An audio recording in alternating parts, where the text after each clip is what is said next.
Okay, so if you've been wondering what's been up with me post-injury, here we go. So if you watched my last video on October 7th, this happened. And so this happened. And then, of course, this happened. By the end of the day, I was in an Econo Lodge in Santa Fe, New Mexico. I had 2 nights booked, and I was hopeful that I would be able to recover and return to trail. So on one hand, the next morning, things were feeling better. I was able to move better than I was the previous day. The next day, I was able to move a little better, but it was still pretty bad. I tried to go out to get coffee across the street. I made it a few steps out the door, and it's like, yeah, that's not happening.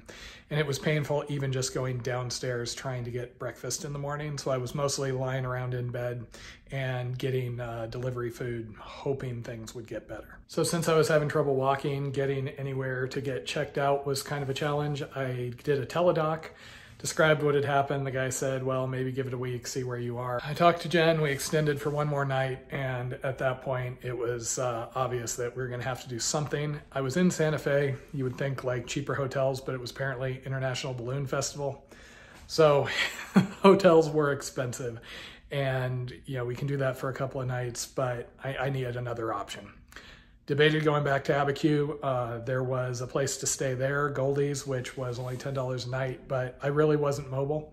It was really painful to limp around, and Goldie's didn't have any food. I would have had to like walk a mile away for food, so decided that wasn't the thing to do. If anything, I needed to get to where I could take time, so decided to head back to my parents. They live in Canyon City, Colorado. That was about a 5-hour drive, and I didn't want them to have to like drive down, turn around, come back. So I ended up finding a bus that ran from Santa Fe up to Colorado Springs. That was a whole kind of interesting circumstance. I found the bus on a website called Rome to Rio, which some of us use through hikers in order to find out like transit schedules and things, how to get from A to B. Really nice for that, and that is the only reason I found this Limousine Express bus service. It was also a little kind of like minimal on the whole communication thing. I'm not sure the driver actually spoke English, you know, stuff like that. In order to catch the bus, I had to go across town. The pickup spot was in the parking lot of a gas station. Even getting across town was difficult. I couldn't walk any distance, so I did get a lift across town, which took probably 30-40 minutes. I kept trying to put in for a ride, and there just weren't cars available, Finally get over there. The bus was an hour late. I wasn't sure, like, was it even coming? I was starting to, am I gonna have to get a hotel, you know, in Santa Fe again and maybe try again tomorrow? But eventually I did end up in Canyon City, and I've been laid up at my parents' waiting for things to get better. So I made it to Canyon City on the 10th, late at night, gave it another day or two.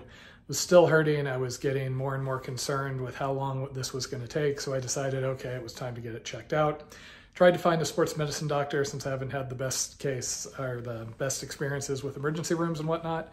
That didn't work out. Eventually went to an urgent care on the 12th. They took an X-ray. They said there was no break. One of the worries was that maybe I had the fibula, the small bone, broken due to where the pain was, but that looked okay. They said it was a muscle sprain. They did a more intensive exam, said it should be fine, basically said rest up and hike when you can. So I played a very, very frustrating waiting game, basically watching spectacular conditions, watching a eclipse happening, you know, where that I wanted to be down in New Mexico for, and waited. And it got better a little bit every day, but still it was a while before I could even really walk normally. October 15th was the first day I tried to really walk outside for any length of time. I basically did a mile or two on the roads out here.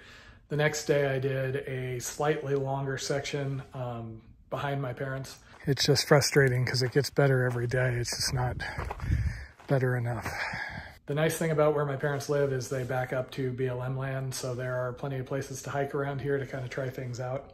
So I started doing that, and I started working into kind of more and more intense trails just because at first I could walk, but basically I was fine bearing weight, but when I would try and push off with my toe at the end of the step, that was where the pain was. So I ended up kind of doing this hobble. I'm very well aware of the fact that if I head back, I need to be able to continue. I can't head back like last year where I went back, and a few days later I realized I actually wasn't good enough and had to come back. This is a 5-hour each way drive to drop me off or pick me up. So it's currently the 27th. The last couple of days I have actually been hiking relatively normal. I did a 5-mile hike up in the hills. That went fairly well, so yesterday I went out on an 8-mile hike and didn't use my trekking poles. Ironically, the injury that is bothering me the most at the moment, other than just worries about the leg, is my wrist. I tweaked that somehow going down. And when I'm using my hiking poles, the whole supporting my weight as I'm going down is tweaking my wrist. That's okay though. I can use one hiking pole, I can not use hiking poles. That's not a stopper. It's really just I need to make sure that when I go out, I can hike all day and that I'm not going to be laid up the following day because I'm in New Mexico. There's not water everywhere, so it's not like I can just sit there and do shorter days. There are places where you're forced to do, 10, 15 miles because that's what gets you to the next water source. So if you're taking 2 days to do that, you have to carry so much weight, that's going to cause other issues. So as of right now, I am hopeful. There is a winter storm coming in. It's going to drop a couple inches of snow here. Decided to wait until that clears out. So Monday is, for the moment, when I'm planning to go back.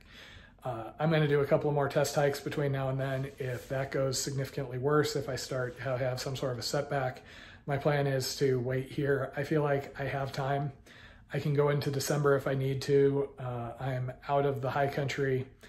A little bit of snow is never going to stop me, and quite frankly, with the dry section, sometimes colder weather can be an advantage. So if I have to stay here another week, I will. But at least for the moment, the plan is still get back to trail and at least attempt to finish this. I don't know if I'm going to be able to finish this. I mean, I tell people that it's always an attempt till you see the monument at the far side. And obviously enough's gone wrong on this trail that I've started referring to the CDT as the cursed crown, at least for me. I fully expect that I'm just going to be like walking across the desert and have like a meteor come out of nowhere and just kill me. But we'll see. Like I said, we got a plan. Should be going back on Monday. It should be 3 or 4 days to get to Cuba, which will probably be the first time I'm able to do an actual like upload of trail videos. So hopefully the next one you see is going to be me back out on trail. As far as how I've been spending the downtime, there has been a lot of kind of catch up with all the pictures and videos and things from the Mississippi, the Grand Enchantment, etc., etc. And I've been working on a couple of side projects, writing up the PCT, some videos relating to the Mississippi, stuff like that. Unfortunately, you can hear my voice sounds a little raspy. There's something in the air here. So every time I try and do a voiceover, I'm always like, oh, I sound horrible. So I haven't finished much. I've also been going through some gear replacements, including some things that Taters totally approves of, like my new food bag. These are the best trail nachos for the entire Triple Crown. They're located in Timberline on the PCT.